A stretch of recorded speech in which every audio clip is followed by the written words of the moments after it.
चलिए बच्चों स्टार्ट करते हैं class 10th exercise 8.3 question number 1।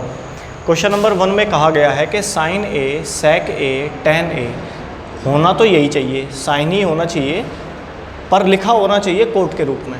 होना तो चाहिए सेक, ये अगला पार्ट, सेक ही होना चाहिए पर लिखा होना चाहिए कोट के रूप में। होना तो चाहिए टेन पर लिखा होना चाहिए कोट के रूप में। अब इस टेढ़ी खीर को समझने के लिए आपको क्या ध्यान देना है जो आपके पास तीन प्रॉपर्टी हैं, ये लिख रखी है मैंने। Sine square plus cos square 1 plus tan square equals to sec square 1 plus cot square equals to cosec square theta. इन प्रॉपर्टीज़ पे ध्यान देते हैं। अब इन्होंने कहा है आपसे कि साइन को कोट में बनाओ, होना चाहिए साइन पर कोट के रूप में होना चाहिए।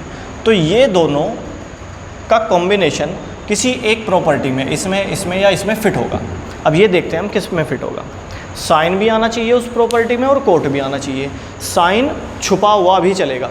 छुपा हुआ बोले तो जैसे कोसेक लिखा हो, कोसेक का मतलब 1/sin होता है, तो ये साइन ही है, ये होता है छुपा हुआ। ठीक है। अब मैंने देखा यहाँ पे साइन तो है पर इसका कोस का मतलब कैसे भी उल्टा सीधा करके कोट नहीं होता, तो इस प्रॉपर्टी में नहीं फिट हो रहे दोनों। बस ये देखना है कि वो दोनों किस प्रॉपर्टी में सेट होते हों। आगे आगे आपको समझ में आएंगे।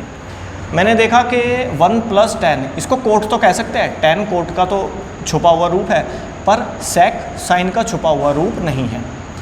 1 प्लस कोट चाहिए हमें क्या चाहिए, कोट और साइन। तो कोट तो है और कोसेक साइन का ही छुपा हुआ रूप होता है। देखो कोसेक साइन का ही छुपा हुआ रूप होता है, साइन का ही उल्टा रूप होता है।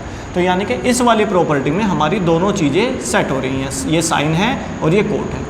तो ठीक है जी, मैंने ये प्रॉपर्टी लिख ली कि cosec square A equals to 1 plus cot square A होता है। क्योंकि मुझे जो आंसर लाना है उसमें कोट होना चाहिए, इसलिए इस कोट को मैं डिस्टर्ब नहीं करूँगा, इस कोट को मैं कोट ही रहने दूंगा। कोसेक को हम 1/sin स्क्वायर लिख सकते हैं, कोसेक स्क्वायर ए को 1 प्लस 1/sin स्क्वायर ए लिख सकते हैं। और ये 1 प्लस कोट स्क्वायर ए, इसको अपोन में 1 लिख लो या मत लिखो, एक ही बात है। अब मैंने इसको क्या करा, ऐसे रेसिप्रोकल कर दिया, तो इसलिए मैंने अपोन में 1 रखा था ताकि इसको भी ऐसे रेसिप्रोकल कर सके। तो यहाँ पहुँच गया मैं साइन तक। साइन ए की वैल्यू 1/1 प्लस कोट स्क्वायर ए आ जाएगी।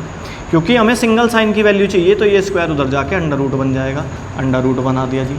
अंडर रूट से 1, ऊपर वाले 1 का तो 1 बाहर निकल जाएगा, पर इन दोनों में से हम कुछ भी बाहर नहीं निकाल सकते। 1 को 1 का स्क्वायर तो कहते हैं, पर इन दोनों के बीच में प्लस है। अगर होल स्क्वायर होता तो निकाल देते, इंडिविजुअल अलग अलग पे स्क्वायरिंग हो तो कुछ नहीं निकाल सकते। अगर बीच में प्लस माइनस हो, इनटू हो तो निकाल देना, पर जब तक बीच में प्लस या माइनस हो आप अलग अलग पे से कुछ नहीं निकाल सकते। इस बात का आपको बहुत ज़्यादा ध्यान रखना है। होल स्क्वायर होता तो फिर एक ब्रैकेट बाहर निकल जाता। आप ये मत सोचना कि कोट पे स्क्वायर है तो एक कोट बाहर निकल जाएगा। ये एक कोट स्क्वायर प्लस में फंसा हुआ है 1 के साथ, तो अलग अलग पे स्क्वायरिंग है, ये होल स्क्वायर नहीं है। अगर ये ना होता तो इस कोट स्क्वायर का एक कोट बाहर निकाल लेते, और क्योंकि आपके पास प्लस माइनस में कोई चीज़ फंस गई तो वो ऐसे ही रह जाएगा। दूसरे से और क्लियर होगा आपका। दूसरा इन्होंने कहा है कि सेक को भी कोट के रूप में बनाओ। अब सेक और कोट देखते हैं ये दोनों डायरेक्टली या इनडायरेक्टली छुपे हुए किस फॉर्मूले में आते हैं। ना तो इसका मतलब सेक होता, इसका मतलब सेक तो होता है, कोस को सेक लिख सकते हैं। देखो कोस को सेक लिख सकते हैं, ये दोनों एक दूसरे से छुपे हुए हैं, एक दूसरे का रूप है, तो ये सेक का तो रूप है पर ये कोट नहीं है कैसे भी, ये भी कोट नहीं है। ये कोट तो बन सकता है 1 plus tan square, tan sec का ही रूप होता है ना, टेन को कोट तो लिख सकते हैं और ये सेक भी है, यानी कि ये कोट है ये सेक है, एक ही बात हो गई, यानी कि ये दोनों इसमें फिट हो गए। अब मुझे पता चला कौन सी प्रॉपर्टी लगानी चाहिए, सेक को कोट में कन्वर्ट करना है। सेक भी है इसमें और टेन है तो यानी कि कोट भी है, टेन कोट का ही छुपा हुआ रूप है। तो sec square A equals to 1 plus tan square A लिख दिया मैंने, क्योंकि मुझे सेक की तो वैल्यू ही फाइंड करनी है, पर वैल्यू मुझे टेन में नहीं लानी, इसलिए मैं इस टेन को कन्वर्ट करके जिसमें वैल्यू लानी है उसमें ले जाऊँगा। टेन की वैल्यू, टेन में वैल्यू नहीं चाहिए मुझे, कोट में चाहिए, इसलिए टेन को हमने लिख दिया 1/कोट। स्क्वायर था स्क्वायर लगा दिया, टेन स्क्वायर को 1/1 कोट स्क्वायर ही लिखेंगे। ठीक है जी। चलो इनका एलसीएम ले लेते हैं। इनका एलसीएम लेंगे तो कोट स्क्वायर इधर आ जाएगा, 1 इधर आ जाएगा, ये आ गया, नीचे इन दोनों की मल्टीप्लाई आ गई। ये सेक स्क्वायर ए की वैल्यू चली है। अब ये स्क्वायर उधर जाके अंडर रूट बना देगा, ये बना दीजिए अंडर रूट। ऊपर क्योंकि बीच में प्लस फंस गया, अलग अलग पे स्क्वायरिंग है, कुछ नहीं निकाल सकते, पर नीचे कहीं कोई प्लस नहीं फंसा, स्क्वायरिंग है वो स्क्वायरिंग से बाहर निकल जाएगा।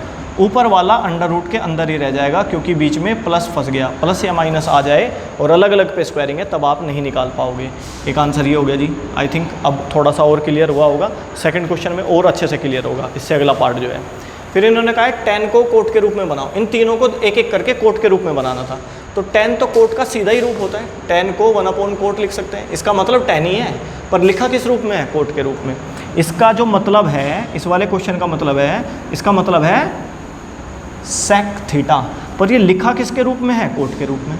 इस वाली बात का मतलब, फर्स्ट पार्ट का मतलब, इसका मतलब है sin थीटा, ये sin थीटा के बराबर है, इसका मतलब ये sin थीटा है।